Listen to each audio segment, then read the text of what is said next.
अस्सलाम वालेकुम जी, कैसे हैं आप सब। उम्मीद करती हूँ सब खैरियत से होंगे। अल्लाह ताला सबको अपने ईमान में रखें, हर तरह की बलाओं मुसीबतों परेशानियों से बचा के रखें। तो जी रमज़ान का तीसरा अशरा बड़ी स्पीड से गुजर रहा है। ये छोटी सी दुआ है, सब पढ़ने की कोशिश करें। अल्लाह ताला सबके गुनाहों को माफ़ कर दें और हमें जन्नतुल फिरदौस का वारिस बना दें। तो गुनाह इंसान के माफ़ हो जाते हैं, सारे मसले हल हो जाते हैं। इसलिए बहुत ज़्यादा अल्लाह ताला से पार करें और जहन्नम से निजात के लिए दुआएं मांगें कि अल्लाह ताला जहन्नम से बचा के रखें। तो भाई आज जो मेरा व्लॉग है ना, बड़ा कोई दिलचस्प है। इसमें यह हुआ कि प्रोग्राम तो बढ़ गया वाली बात हुई। तो मैं बहुत स्पीड से काम कर रही थी। मैंने कहा कि मैं अपने ईद का सूट जो है ना उसको सिलाई करके रख लेती हूँ। तो मैं इसके जो है ना चिप्स बुकरम लगी थी गला बनाने के लिए, कमीज़ का अगला और पिछला गला बनाने के लिए मैंने चिप्स बुकरम की कटिंग कर ली और कपड़े पे लगा ली। ये मैं बोर्ड शेप में गला बना रही हूँ, आगे से और पीछे से। तो इसको ज़्यादा डीप नहीं रखा, लेकिन यह है कि इसकी है ना बोर्ड शेप होती है। तो इसको तकरीबन मैंने 10.5 इंच जो है उसकी चौड़ाई रखी थी और डीप जो है तकरीबन 5 इंच रखा था। तो बस ये मैंने इसकी कटिंग कर ली और कपड़े पे लगाया और बड़ी स्पीड से मैंने ऊपर जो है ना मशीन रखी हुई है कमरे में। तो मैं सिलाई कर रही थी। अभी गला जो उनसा जुड़ा था और शलवार खड़ी कर दी थी। तो एक हादसा हो गया छोटा सारा। वो ये हुआ कि मशीन की जो बेल्ट होती है ना वो टूट गई। तो मुझे बड़ा अफसोस हुआ कि मेरा आज जोश चढ़ा हुआ था कि मैं आज जो सारा अपना सूट सिलाई करके रख दूँगी। तो बस फिर प्रोग्राम तो बढ़ गया। तो बस अब कोई जाएगा मार्केट और फिर मुझे ये बेल्ट ला के देगा और लगा के देगा, तो फिर मेरी मशीन जो सी है चलेगी और मेरा सूट जो सा सिलाई होगा। ये बस रमज़ान से पहले सिलाई कर लेती तो ठीक था। मैंने बस कहा कि चलो आहिस्ता आहिस्ता करती रहूँगी, लेकिन आहिस्ता आहिस्ता करते वो ज़्यादा ही लेट होता जा रहा है। चलें अल्लाह करे कि ईद तक जो सा सिलाई हो जाए। कि मैंने बेल्ट वाली शलवार बनाई थी, तो बस ये खड़ी तो हो गई है। बस इसके पाँचे नीचे जो हैं वो बनाने हैं और साथ में बाकी तकरीबन सिलाई हो ही गया, साइड की सिलाई रह गई है। तो बस काम बाज़ दफ़ा ऐसा होता है कि आप जितनी स्पीड पकड़े होते हैं ना, जितनी जल्दी करना चाह रहे होते हैं, उतना काम लेट हो जाता है। तो इसमें भी अल्लाह ताला की कोई हिकमत होती है, कोई बेहतरी होती है। बस ये सोच के मैं अपने आप को तसल्ली देती हूँ कि हर काम में अल्लाह ताला की कोई ना कोई मसलियत ज़रूर पोशीदा होती है। तो अब बाद में इंशाल्लाह ये सिल जाएगा। और ये कमीज़ जो सी है मैंने इसको गला अगला और पिछला तकरीबन जोड़ लिया था। तो बस एक साइड से कंधे की सिलाई लगाई थी और दूसरी साइड भी मैं लगाने लगी थी कि उसका जो सी है ना बेल्ट वो आहिस्ता आहिस्ता करके निकलना शुरू हो गई। शायद मौसम थोड़ा सा चेंज हुआ है, गर्मी हुई है। पहले यहाँ पे ना हमारी साइड पे सर्दी बहुत ज़्यादा होती है।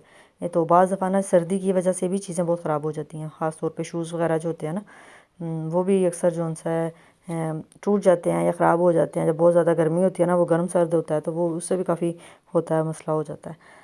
तो बहरहाल ये मेरा जो सा कमीज़ का एक साइड से मैंने कंधा सिलाई किया था, दूसरी साइड भी रहती है।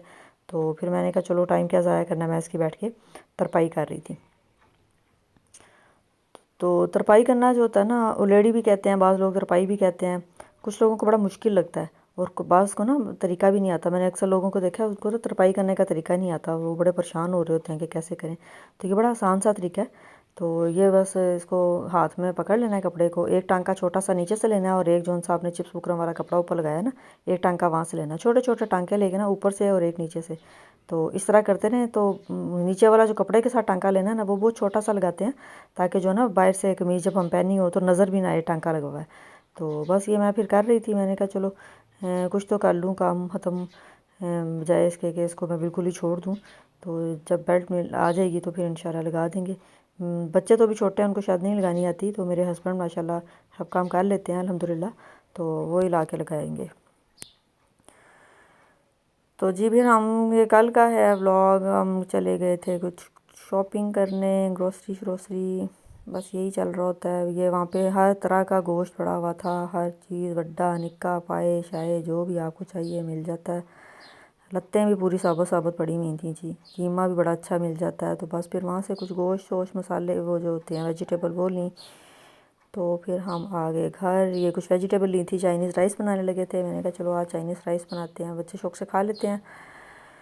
तो वो बनाना भी बड़ा आसान है, बस ये है कि इसमें थोड़ा सा टाइम लगता है, कटिंग करनी पड़ती है। तो बैठ के आराम से सारी चीज़ों को धो के अपने पास रख लें और कटिंग बोर्ड पकड़ लें और cut cut cut cut cut सारी सब्ज़ी कट जाती है। तो अल्हम्दुलिल्लाह मेरा बेटा जो सा बड़े वाला वो माशाल्लाह मेरी बहुत हेल्प करवाता है। उसको मैं अपने साथ लगाती हूँ कटिंग करने में, चीज़ें तैयार करने में। तो माशाल्लाह काफ़ी हेल्प करवा देता है। ये कटिंग माशाल्लाह उसी ने करके मुझे दी है। तो जो चीज़ बाकी मसाला वगैरह मैं बनाना शुरू कर देती हूँ, वो मुझे साथ साथ कटिंग करके देता जाता है। तो बच्चों को जौन सा ना काम ज़रूर सिखाना चाहिए। मैं हर बात पे यही कहती हूँ कि बेटा हो या बेटी हो, उसको हर काम आना चाहिए, क्योंकि हालात का, वाक़यात का कुछ पता नहीं होता। पढ़ाई के सिलसिले में, जॉब के सिलसिले में बाहर जाना पड़ जाता है, कहीं पे आपको रहना पड़ जाता है जाके, तो हर चीज़ आनी चाहिए। बेटियों को तो आनी चाहिए ना, सारी बात है, हमने उनकी शादी करनी होती है, अब उनको दूसरे घर भेजना होता है, तो उनको तो हर काम आना चाहिए। पढ़ाई के साथ साथ बच्चों को जो है ना काम भी सिखाने चाहिए। बाज़ माएँ ऐसी होती हैं जो बच्चा अभी पढ़ रहा है, बच्ची अभी पढ़ रही है, पढ़ाई उसकी बहुत ज़्यादा है, इसलिए मैं अभी इससे काम नहीं करा रही, जबकि ये बात बिल्कुल गलत है। आगे जब शादी हो जाती है ना, फिर पढ़ाई वढ़ाई कोई काम नहीं आती, सिर्फ आपको जो है ना किचन के काम आने चाहिए, बाकी काम आने चाहिए, पढ़ाई बढ़ गई। तो जो है ना ये काम बहुत ज़रूरी होते हैं, सिखाने चाहिए बेटियों को, बेटों को हर काम आना चाहिए, ताकि सिलाई कढ़ाई सुई धागा बटन तक लगाना आना चाहिए। मैं उस दिन अपने बेटे से कह रही थी, मैंने कहा कि आप ना जो बटन कमीज़ का थोड़ा सा लूज़ हुआ है इसको खुद टाइट करो ना, कल को अगर माँ पास नहीं होती तो कौन करके देगा। तो पहले तो उसको थोड़ा सा अजीब लगा, हैरान हुआ कि मैं कैसे करूँ। मैंने कहा नहीं, आप करो, करना चाहिए, हर काम आना चाहिए। तो मैं ये कह के मैंने कहा मेरी अम्मी ने मुझे, मैं दुआएं देती हूँ अपनी अम्मी को, अल्लाह ताला मेरी अम्मी को सेहत तंदुरुस्ती ज़िंदगी अता फरमाए, और हर एक की माओ को अल्लाह ताला सलामत रखें, ज़िंदगी दें, सेहत दें, क्योंकि उन्होंने मुझे हर काम सिखाया, कोई काम ऐसा नहीं कि नहीं सिखाया।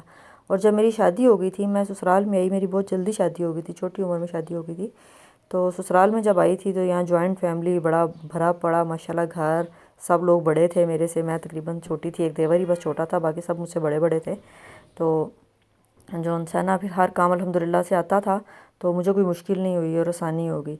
तो बस फिर ये मैं बना रही थी चाइनीज़ राइस, मसाला तैयार हो गया था, उसके बाद चावल बॉईल कर लिए और उसके अंदर मिक्स कर दिया था। आगे से जो सा मेरा वीडियो जो सी अपनी स्किप हो गई थी कहीं पे, तो बस फिर यहीं तक रह गया था। मैंने ये जो बना के रखा था, ये चाइनीज़ राइस तो बनाने सबको ही आते हैं, तो बस फिर मैंने इसके अंदर सोया सॉस, चिली सॉस थोड़ा सा डाल दिया था, तो अगर स्पाइसी हो जाए।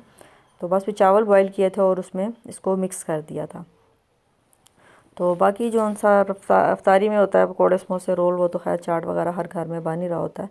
तो बस ये आज थोड़ा सा ये नया था, मैंने कहा चलें आपके साथ भी शेयर करती हूँ। अगर आपको वीडियो पसंद आती है तो ज़रूर सब्सक्राइब कर दिया करें प्लीज़। तो अपना बहुत सारा ख्याल रखें, अल्लाह ताला सबको अपनी हिफाजत में रखें, और फ़लस्तीन के लिए दुआओं, फ़लस्तीन के लोगों को दुआओं में ज़रूर याद रखें, मुझे रखें, हम सबको एक दूसरे के लिए दुआएं करते हैं। अल्लाह ताला सबकी दुआओं को कबूल व मंजूर फरमा लें, और सबके दस्तरखान जो उनसे हैं भरे रहें। तो चलिए मिलते हैं कल नई वीडियो के साथ। अल्लाह हाफिज़।